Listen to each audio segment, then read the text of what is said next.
Deixat una mica abandonats. Tirem pel dret,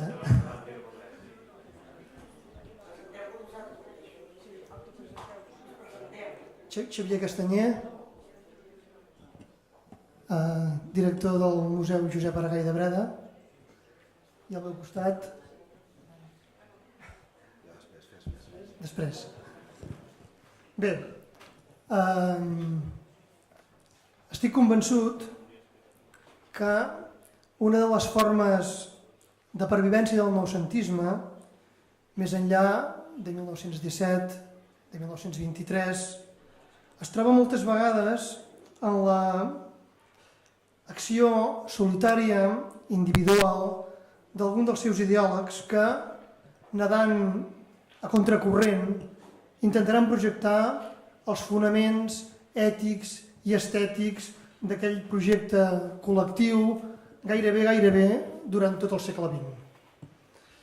Aquests intel·lectuals, a banda de la seva producció artística, literària o musical, van utilitzar el que jo anomeno com a un combat ideològic per tal d'intentar aturar d'alguna manera totes les amenaces que al seu criteri podien suposar, podien representar un intent d'aniquilació del noucentisme.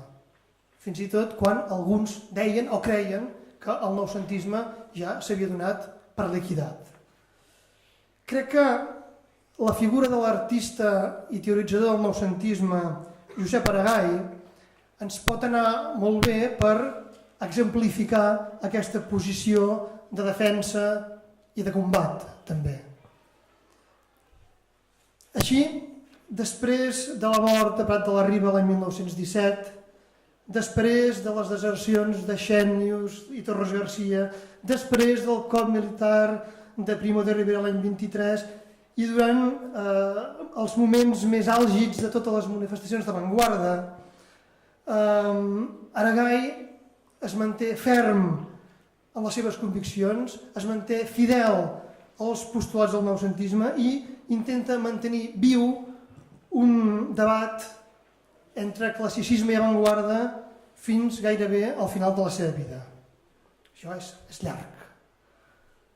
Em referiré només a alguns articles, alguns assaigs de després de 1917, entenent 1917 que és quan, d'alguna manera, el noucentisme pot començar a donar símptomes de feblesa.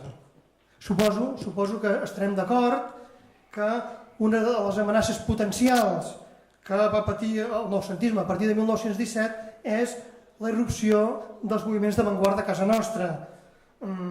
La publicació, és ben sabut, la publicació d'algunes revistes d'afiliació avantguardista o la bona acollida que van tenir les exposicions organitzades a les galeries del MAU, doncs ens confirmen aquest canvi de tendència d'alguna manera. Josep Aragall és dels pocs que reacciona amb contundència davant de les noves propostes d'art d'avançada. I ho dic tenint molt en compte que hi havia aquesta línia tan fina, que s'ha parlat moltes vegades, que hi havia aleshores entre noucentisme i avantguarda. Soc ben conscient d'això. Per il·lustrar aquesta reacció, d'entrada em referiré, per posar un exemple, a una exposició d'Helena Grunhoff, una artista russa que va exposar a Can Dalmau, una artista russa que inspirava la seva obra en el cubisme, un cubisme que ella relacionava d'alguna manera amb la tradició popular eslava i es basava en la decoració dels objectes de la pagesia russa. Doncs bé, era una de les tantes exposicions que hi havia a Can Dalmau. Josep Aragall en fa una crítica despietada, devastadora, diria jo, a la revista. I és aquí on ens confirma el seu posicionament. Això és l'any 1917. Aragall en aquest article comparava la irrupció de l'avantguarda a casa nostra amb el cèlebre episodi bíblic de la Torre de Babel,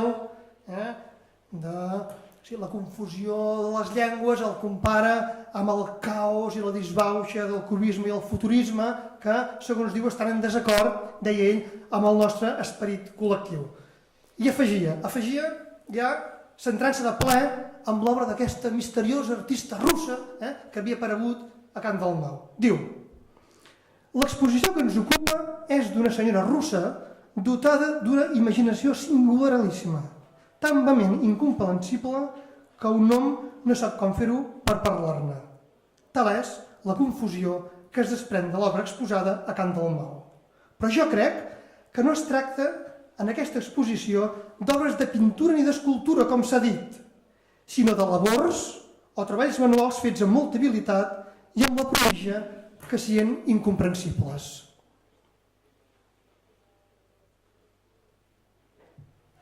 En un altre article d'Aragall titulat Elogi a l'alta originalitat, publicat l'abril de 1917 a la revista i escrit uns 3 mesos després del seu viatge a Itàlia, l'artista fa referència a 2 tipus d'originalitat.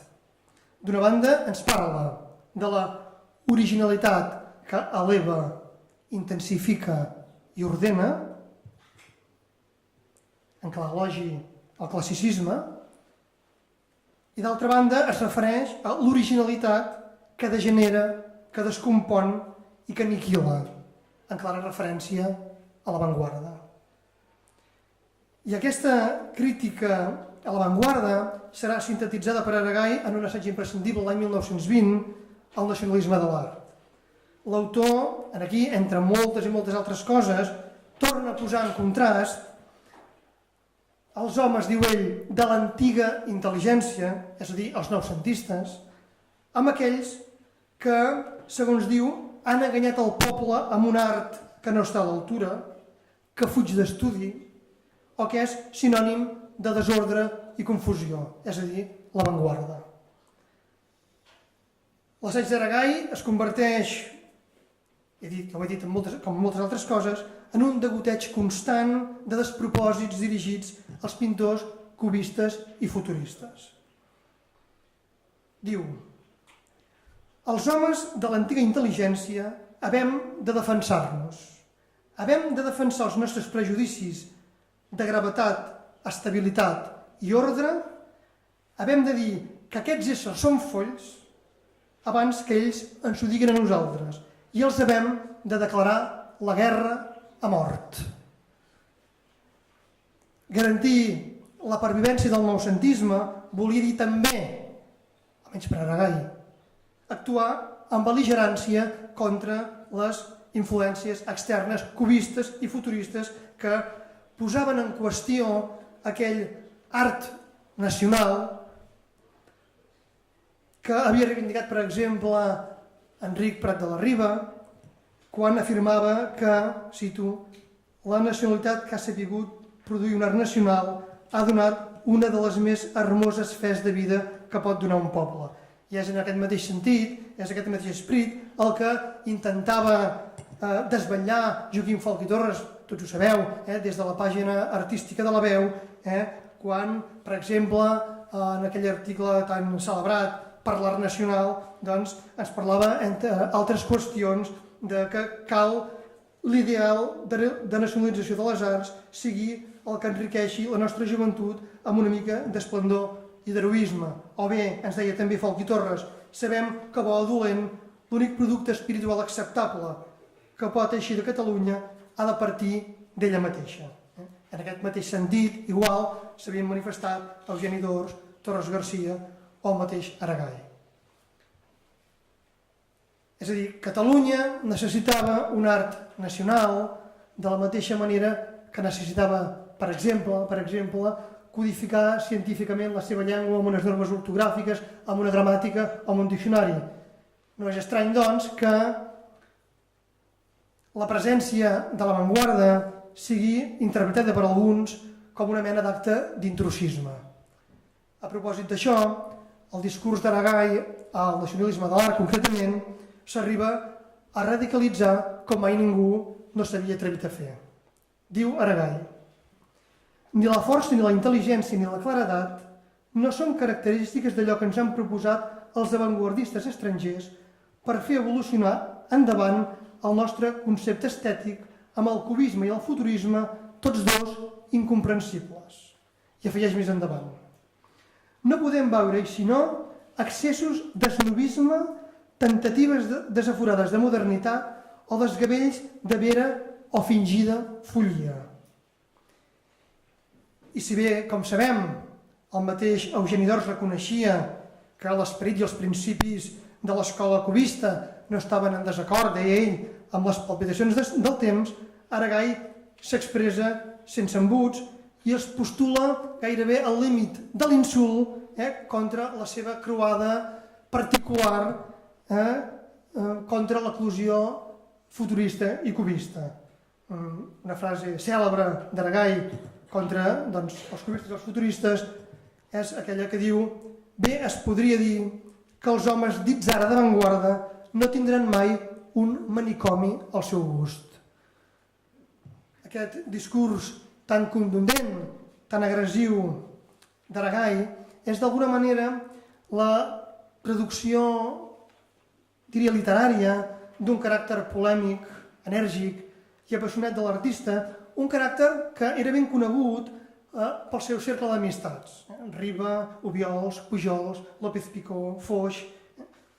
Ho il·lustraré amb una carta adreçada a Josep Maria López-Picó, poc després de la publicació del Nacionalisme de l'Art, una carta adreçada a Carles Riba, en la qual qualifica aquest tarannà personal literari d'Aragai justament com una autèntica eina de combat. I diu: l'estil va molt barat. Un capbussó en qualsevol avantguardista de París o del Pombo i un hom se n'unta. Hem de fer-nos feréstecs, sortits del bosc, cantelluts, forçuts i peluts com uns aragais. Si no, els catalans no anirem enlloc. I us certifico que l'Aragai és no solament l'home que té més raó de Catalunya, sinó dels que escriuen millor. En els articles, assaigs i fins i tot poemes que Aragai publica entre 1917 i 1920 aproximadament, l'artista reacciona amb igual contundència contra l'academicisme, el romanticisme, l'impressionisme, el postimpressionisme, que no entraré a comentar per no allargar-me, però totes aquestes reaccions que té, que acabo d'intentar esmentar molt ràpidament contra l'avantguarda, la té igual, amb el mateix to i amb la mateixa força que tenia contra l'avantguarda. I enmig d'aquesta croada antiavantguardista, Aragai arriba a proposar en una conferència a l'Ateneu Barcelonès l'any 1920, quan estava en discussió la futura urbanització de la plaça Catalunya de Barcelona, arriba a proposar, dic, la col·locació d'una rèplica exacta de l'Arc de Barà de Tarragona entre la plaça Catalunya i la Rambla. Per què? Doncs com a símbol de la victòria estètica del classicisme a casa nostra.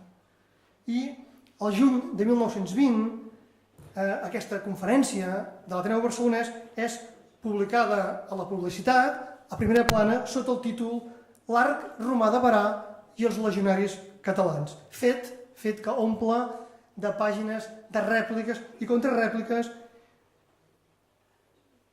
i que situa una vegada més a Josep Aragai com en l'epicentre del debat intel·lectual entre classicisme i avantguarda.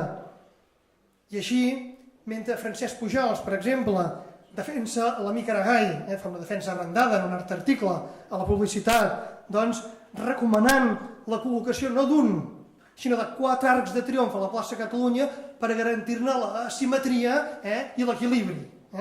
Aleshores, les rèpliques no es fan esperar i l'afecció més crítica amb Aragai, Feliu Elias i Romà Jori, evidentment contesten també amb contundència, i Romà Jori escriu a la publicitat: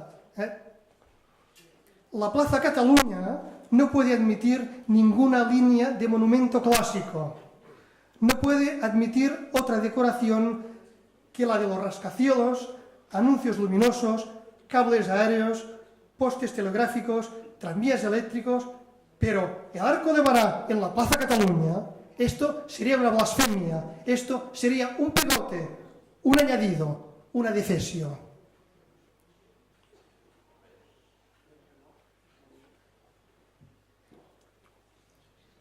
La defensa d'aquell art nacional català o del projecte noucentista en general continua més enllà de 1920. Fem un salt, ens referim a un article de 1932 ja, titulat Barcelona i Catalunya. Aragall valorava positivament la política cultural que semblava que adoptaria la Generalitat Republicana i en aquest article ens diu Josep Aragall el següent: l'aprenentatge de la mancomunitat sembla que no serà pas desaprofitat i l'herència i la memòria de Prat de la Riba seran honorats pel que sembla amb fruits de continuïtat i perseverança, és a dir, any 17, anys 20, anys 30, i durant la dècada dels anys 40 i 50, en un context hostil, marcat per la dictadura, havent passat per la presó, amb la condició de desafecto, sense un mitjà públic, sense una tribuna per expressar-se, Aragall continua la seva particular croada antivanguardista i defensant aquest noucentisme, aquest art nacional que havia defensat sense sempre. Si bé doncs, no disposa de cap mitjà públic, sí que podem resseguir que el seu ideari continua sent el mateix, la seva reacció continua sent realment contundent, doncs això ho podem saber gràcies a les cartes creuades amb Carles Riba, amb Josep Obiols, amb Francesc Pujols, etc. Em referiré ara a una carta de Francesc Pujols, de 1954, el qual doncs, el filòsof s'adreça a Josep Aragall lamentant que els temps en aquella època doncs, no són propicis, però reivindicant encara doncs, la validesa de la seva obra clàssica. Diu Pujols: quantes vegades, gegantí Aragall, en les meves hores de repòs que em deixa el meu treball, recordo aquelles passades junts projectant amb més coneixement de la realitat que els altres l'obra que vos faríeu. La meva fantasia de poeta imaginava edificis plens de grandesa que vos ompliríeu de pintures murals al fresc, rajant de dalt a baix, que haurien meravellat el món. I continua dient Pujols: per què això no s'ha fet? Per què un imbècil com en Sert ha pogut pintar una catedral innoble com la de Vic, amb les teles empastades a la paret com els cartells dels toros, i vos us heu quedat arraconat a Breda? Aquí hi ha un misteri que jo, arraconat com vos a Martorell, esbrinaré un dia o altre. Durant els anys 40, 50, 60, anem tirant endavant. Com sabeu, el panorama artístic havia canviat radicalment. Modest Cuixart, Antoni Tàpies, Joan Josep Terrats, Pons, fundadors tots ells del grup d'avantguarda de Balset. Tots aquests artistes eren junt amb Guinovart, Josep Maria de Sucre, Rafós Casamada, i a banda dels consagrats Miró, Dalí i Picasso, eren, dic, la punta de llança de l'art contemporani. Malgrat tot, el punt de vista d'Aragall, però també el de Riba, el d'Obiols o el de Pujols, doncs responia encara a l'essència cultural d'un altre temps. Així, aquest puritanisme intransigent d'Aragall, dit això en paraules de Joan Vergós, continua ben viu durant els anys 60. En una entrevista al Noticiero Universal, l'artista continua defensant amb la mateixa convicció els valors del classicisme i continua atacant les noves propostes d'aquesta nova avantguarda barcelonina, anys 60. Llegiré un tros d'aquesta entrevista del Noticiero Universal. ¿Por qué es tan ingenua su pintura? No, ingenua no. Mi intención ha sido hacer una obra clásica. ¿Quiere ser académico? No, quiero ser clásico, lo que no impide que no pueda ser moderno. ¿Es clásico por convicción o porque no puede adaptarse a las tendencias actuales? No, por convicción. El valor de las artes plásticas está en el espacio, independiente del tiempo, por lo que éste no lo influye. Pero el ambiente sí. El ambiente sí, mas el pintor no debe dejarse llevar por la moda de su tiempo. Las cosas de sastrería pasan de moda. El arte puro, no. Després, ¿se atreve a dar un consejo a Tàpies, Miró, Terrats, Cuixart o Pons? No. ¿Por qué? Son sobradamente inteligentes para comprender que se han metido en un callejón sin salida. I poc abans de la seva mort, l'any 1973, arribem al final, i amb això acabo, en una carta adreçada al seu amic galerista Salvador Riera, propietari de la galeria Double Set, Argai escriu: jo segueixo pensant que hi haurà noucentisme fins a 1999. Gràcies.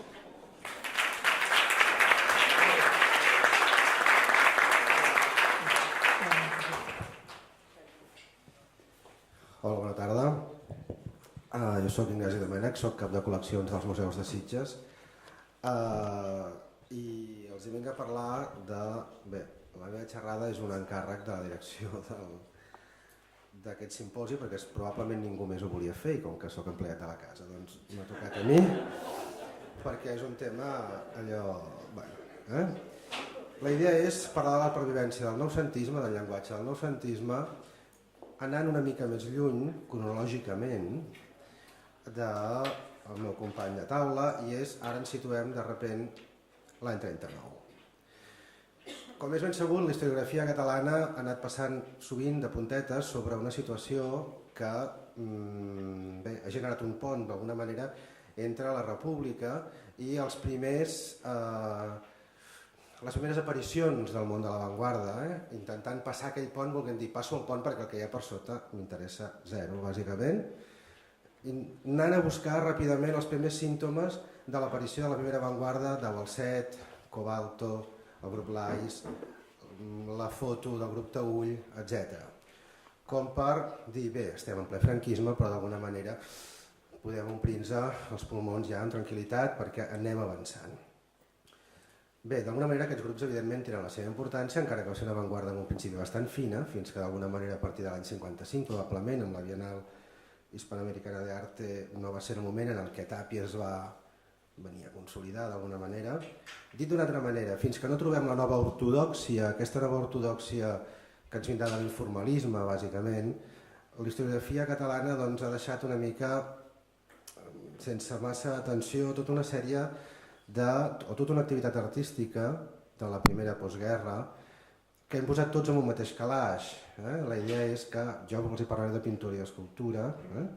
Aquests pintors i escultors, un cop passada la guerra, es van dedicar a fer sants i la majoria van ser afectes al règim i deixem-ho estar.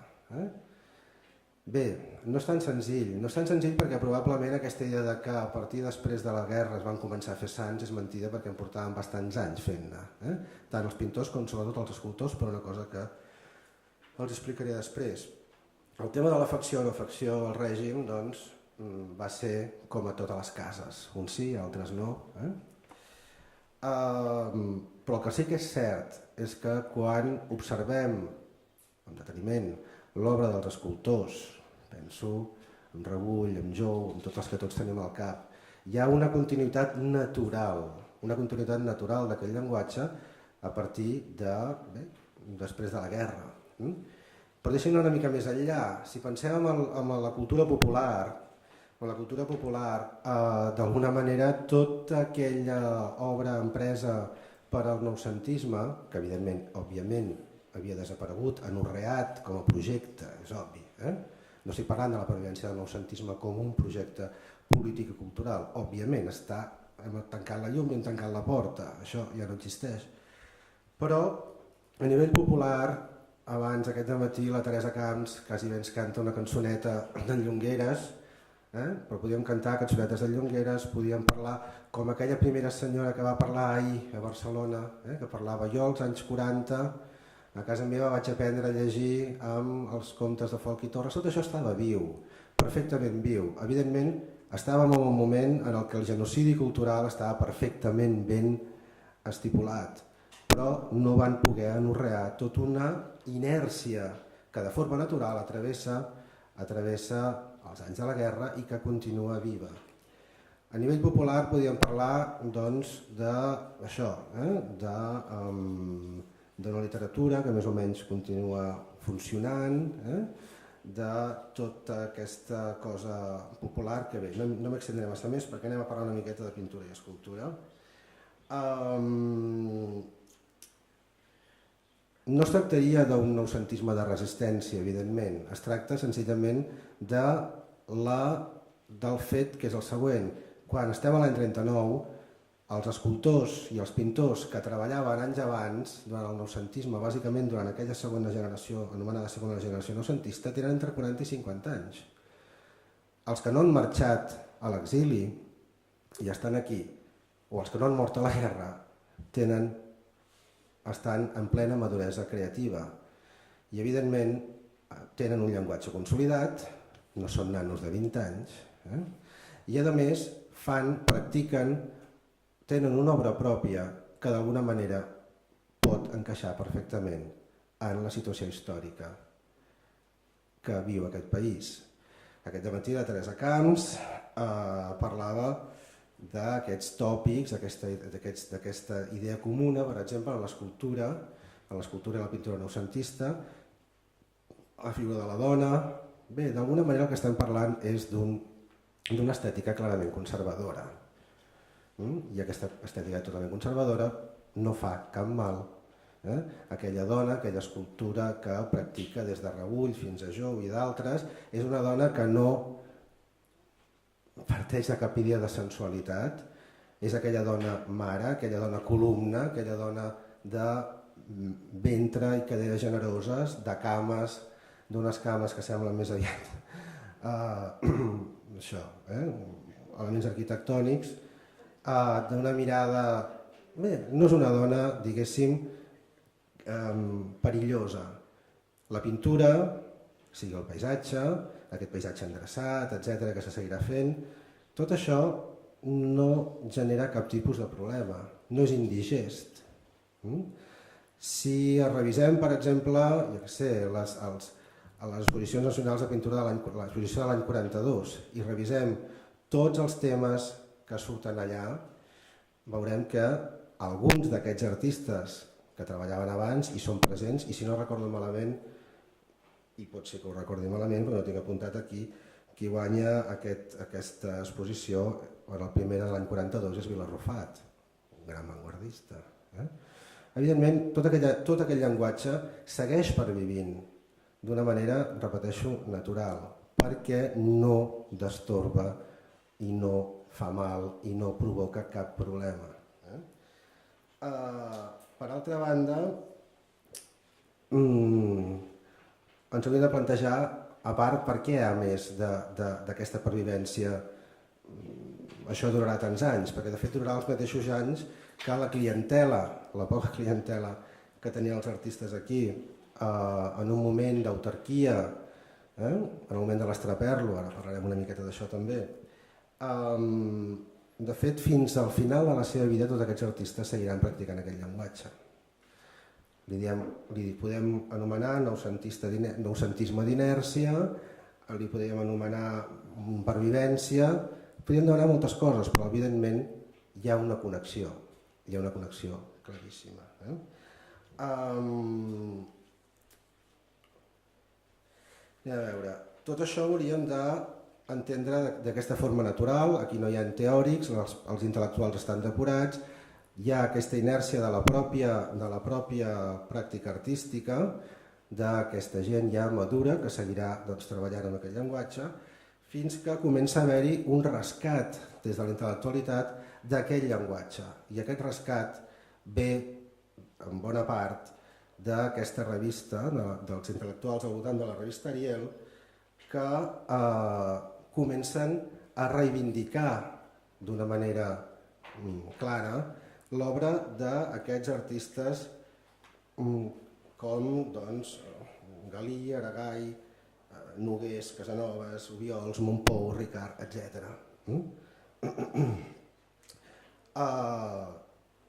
Fa uns anys, quan vaig tenir per primera vegada el volum, els volums, la revista Ariel a les mans, em vaig quedar molt sorprès realment d'aquesta reivindicació. Era abans de començar a estudiar l'obra de Pere Jou i els explicaré una miqueta què em va passar. I això li va passar també a un altre company que estudiava un altre escultor d'aquest moment, que em deia: tinc una confusió cronològica, perquè em poso les fotografies davant i a mi em passava el mateix. Jo deia, bé, aquest sant deu ser dels anys 50, aquesta dona deu ser dels anys... Evidentment, aquestes obres estan signades però no estan datades. En un primer moment, fins que no arribem a començar a buscar catàlegs, notícies a la premsa, etc., doncs el que tens és un conjunt de cromos que intentes endreçar una mica i al final resulta que la primera endreça que has feta fa així, això, canvia. Per què? Perquè el que et pensaves que era una cosa feta als anys 30 és una cosa dels anys 60 i el que era dels anys 60 acaba sent. Bé, el llenguatge perviu. Hauríem d'intentar buscar-li un nom a això, no sé, aquesta cosa que ens agrada tant als historiadors de l'art, de posar etiquetes i fer els calaixets i tot això, i dir també que és un tipus d'obra que perviurà durant 2 i 3 dècades. Evidentment, l'ortodòxia i el que ens hi fixem i el que trobem interessant i tot això, els historiadors de l'art, és aquest tímid inici de l'avantguarda i és allà on posem els ulls. Però hi ha tot aquest volum que fins ara no li hem fet massa cas, diguéssim. Tornem a la revista Ariel, com saben vostès perfectament, aquesta revista que apareix l'any 46 i desapareix l'any 51, en la que, per exemple, Alexandre Cirici, en un article l'any 46, titulat L'art de la saviesa, feia una clara reivindicació de l'art català de les primeres dècades del segle i acabava dient: Francesc Galí, Aragai, Xavier Nogués, Casanovas, més tard Obiols, Montpou, Ricard, Ràfols han defensat la robusta justícia d'aquest art nostre de la saviesa, entesa en un sentit del seny, no de l'erudició, del saix, no del savant, base del gran pilar de la ciència plàstica que la ciència plàstica catalana ha de seguir erigint. Està en l'any 46. Rafael Baret, en els números 3 i 4 aquell mateix any, defensava en un article l'eternitat de les essències mediterrànies. El títol és aquest, l'eternitat de les essències mediterrànies. L'octubre del 46. Amb un subtítol que deia Renoir i Mallol com antídots del trastorn. I escrivia: si l'art contemporani vol viure en pau, haurà d'escometre la més difícil de les aventures, que és la del retorn a l'ordre. Retorn a l'ordre l'any 46. I entenguis bé, no pas d'un nou ordre, sinó simplement a l'ordre, retorn a la claror del Mediterrani, és a dir, a la proporció, és a dir, a l'harmonia acordada en la creació. Senyores i senyors, això pot estar escrit l'any 17, no entraré en les discussions d'aquests dies, estan molt... Això s'acaba l'any 17, s'acaba l'any 15, s'acaba l'any...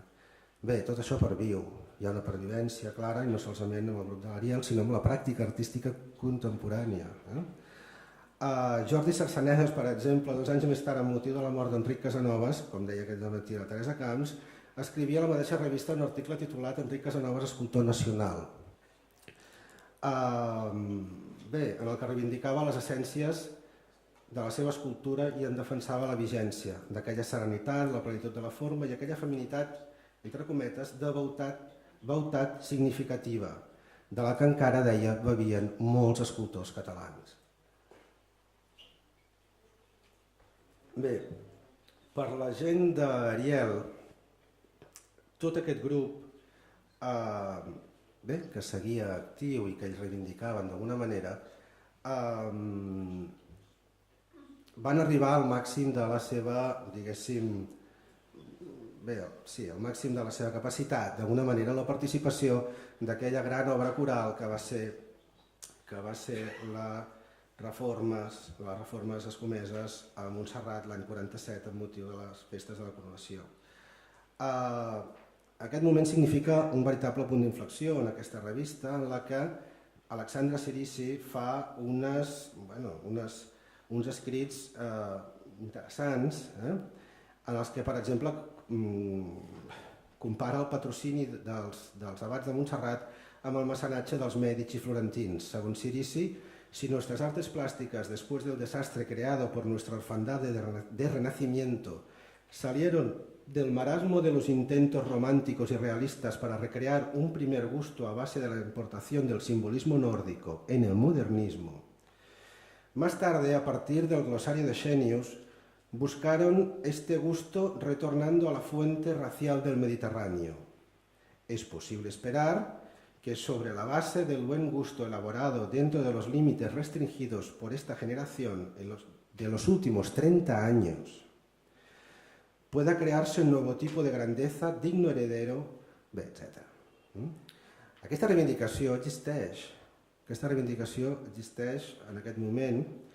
El projecte de Montserrat, com és ben sabut, evidentment hi ha tota una part històrica darrere molt interessant, del que jo no puc aturar-me, però a nivell plàstic, podríem dir, arquitectònic, el projecte de Montserrat en el que col·laboraren una àmplia nòmina d'artistes com Folguera, Rebull, Ubiol, Solanic, Jou, Ramon Sunyer o Clarà, entre d'altres, significava per a molts d'aquella generació dels últims 30 anys, com deia Cirici, la seva darrera gran obra pública. Per a la majoria d'ells, la creació d'una obra religiosa, que és el que evidentment anaven a fer allà, no era cap novetat. No era com novetat no perquè fos l'any 46, sinó perquè, com repeteixo, ja practicaven aquest tipus d'obres ja abans de la guerra. I, de fet, molts d'ells havien col·laborat en aquelles exposicions de l'art litúrgic de l'any 25 i de l'any 28. Per desfer una mica aquesta idea, aquest tòpic, de que després de la guerra la majoria d'aquests artistes es van dedicar plenament a l'elaboració de teles, de quadres o d'escultures de caràcter religiós, com d'alguna manera per sobreviure, explicar-los això, que ara, que actualment ja comencem a tenir monografies d'escultors, penso en la de Solanic, penso en un primer assaig monogràfic de Jou o penso en Borrell Nicolau, etc. Quan un agafa aquests assajos d'obra completa i comença a fer una estadística de l'obra religiosa que construïda abans o creada abans per aquests escultors de la guerra i després es veu que és parella. Tot això és el resultat, i ja entendran, veuran per on vaig, el que intento demostrar és per què hi ha aquesta pervivència després de la guerra tranquil·lament, aquest, podríem dir, camí tranquil de continuïtat, és el fet de que molts d'aquests escultors, pintors i també arquitectes, pintors penso en Daura i en tants altres, van col·laborar en els anys 20 d'aquell projecte força viu aquí a Catalunya de la renovació, diguéssim, de l'art sacre, a partir d'un fet que no li hem donat massa importància, probablement, que és la reunió, la conferència litúrgica de Montserrat de 1915. El 1915 a Montserrat el que es fa és un congrés litúrgic rebent les influències del que està passant, del que passava, ja feia en aquell moment més de 40 anys a França i a Alemanya, en el que hi havia una clara voluntat de renovació del llenguatge artístic religiós, que en el millor dels casos, en el cas català o en el cas de la resta de l'Estat, era un refregit historicista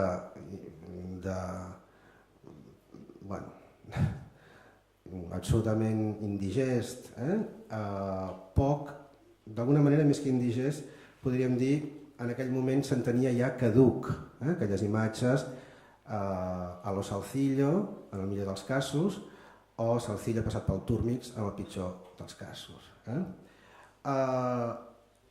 Aquest congrés litúrgic de Montserrat, en el que mossèn Trens, personatge clau en tot això, i jugarà un paper molt important, parla de la necessitat de modernitzar, que vol dir desprendre's de qualsevol tic arqueologista, neobarroc, ni historicista, etc., amb aquest tipus d'imatgeria i de pintura, i passar a acostar el fidel a un tipus d'imatge més moderna i més acord en els temps. Això comportarà tot un moviment que mereixeria ja una comunicació per si sol, els Amics de l'Art Litúrgic, les exposicions, etc., en la que la nòmina d'artistes noucentistes que hi participen és extraordinària. Arquitectes, escultors, pintors, orfebres, etc. Exposicions fetes a la Sala Parés i a altres llocs. I comença a haver-hi realment en aquests anys un augment significatiu de la producció i de la demanda a aquests artistes d'esglésies, d'imatgeria, de pintura, etc. I estem en ple noucentisme, va ser que això no ens hem ocupat massa tampoc d'alguna manera. Quin tipus d'imatge surt de tot això? O quin tipus d'iconografia, vull dir, quin tipus de plàstica surt?